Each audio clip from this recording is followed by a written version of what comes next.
माँ को पहचान लिया। Motivational little boy story.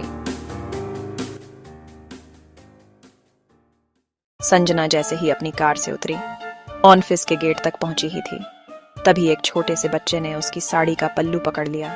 Mummy तुम मुझे छोड़कर क्यों चली गई? अरे कौन है तू और क्या बकवास कर रहा है?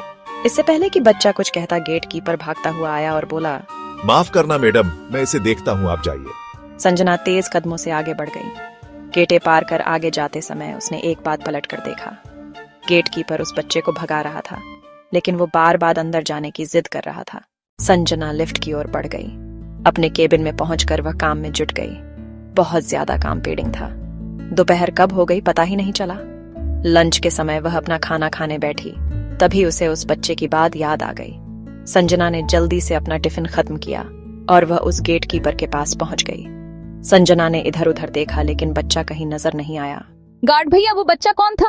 मैडम, उसकी आप चिंता न करें, अब वो आपको परेशान नहीं करेगा। मैंने उसके बाप से उसकी शिकायत कर दी थी, वो उसे यहाँ से ले गया। वो तो ठीक है, लेकिन वो ऐसे क्यों बोल रहा था? संजना की उत्सुकता बढ़ती जा रही थी। भले घर का बच्चा है मैडम, उसकी माँ गौरी इसी बिल्डिंग में साफ सफाई का काम करती थी। उसका बाप शराबी है, सारा दिन शराब पीकर पड़ा रहता है। एक दिन जब वो घर पहुंची तो पति पत्नी में झगड़ा हो गया। गौरी का सिर दीवार में लगा और वो चल बसी।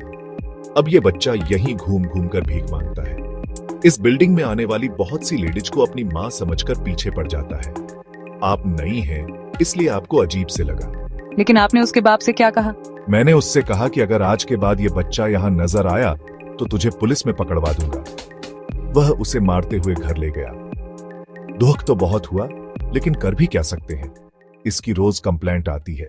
संजना बिना कुछ बोले अपने केबिन में आकर बैठ गई। वह एक गहरी सोच में पड़ गई। उस मासूम बच्चे का चेहरा बार बार उसके सामने आ रहा था। आज उसकी वजह से उस बच्चे की पिटाई हो गई। उसका बाप पता नहीं उसके साथ क्या करेगा। अगले दिन ऑफिस आजे टाइम भी वो बच्चा नहीं दिखा। संजना को इसी तरह 3 दिन बीत गए। गार्ड भैया, वो बच्चा दिखा क्या? मुझे उसकी बहुत चिंता हो रही है, आप पता करो ना उसके बारे में। गार्ड ने हाँ में सिर हिलाया।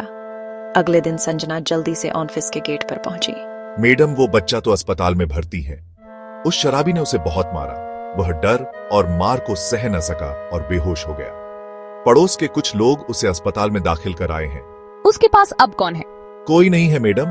अब पता नहीं वो जिंदा भी है या नहीं। मर गया तो उसे लावारिश समझकर उसकी क्रिया कर देंगे। जिंदा बच गया तो फिर से वही बाप के जुल्म सहने के लिए तैयार हो जाएगा। संजना अंदर से तड़प उठी। एक बार ही सही उसने उसे मम्मी कहा था। वह गार्ड से अस्पताल का पता पूछकर अस्पताल पहुंच गई। वहां उसने पता किया तो उसे एक सरकारी वार्ड में पाया। वह अभी भी बेहोश था। संजना ने डॉक्टर से पूछा, मैडम कहाँ थी आप? ये बच्चा आपको कितना याद कर रहा था। अभी इसे नींद का इंजेक्शन दिया है, वैसे अब ठीक है। आपको अपने बच्चे का ध्यान रखना चाहिए।